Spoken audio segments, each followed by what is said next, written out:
Hello వాళ్ళు ఇక్కడ చూశారు కదా, ఇది చామాకండి. మనకి మార్కెట్లో చామ దుంపలు దొరుకుతాయి కదా. సో ఆ చామ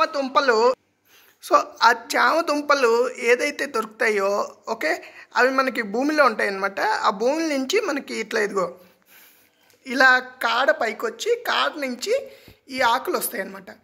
సో ఆ చామ దుంప ఒక్కటే కాదు, ఈ ఆకులు కూడా మనం మన కూరల్లో చేసుకోవచ్చు అనమాట. అంటే ఎస్పెషల్లీ పప్పు చేస్తూ ఉంటారు చాలామంది. ఇది చూడండి ఆకు ఎంత ఉందో.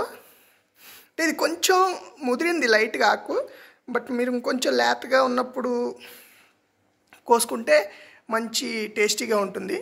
ఓకే, ఇక్కడ ఇది తీస్తున్నప్పుడు ఈ స్టెమ్ ఉంది కదా, ఆ స్టెమ్ను వదిలేసి ఆ పక్కన ఉన్న ఆకు కట్ చేసుకున్నారనుకోండి, మీకు పప్పు అవుతుంది. అసలు అంటే ఇది మంచి మైక్రో న్యూట్రియంట్స్ మనకి వచ్చే పప్పు అవుతుందన్నమాట. మీరు మీ ఇంట్లో కనుక చామదుంప ఉంటే ఆర్ ఎవరింట్లో అయినా ఉంటే మీరు ఆకులు తెచ్చుకొని పప్పు చేసుకోండి.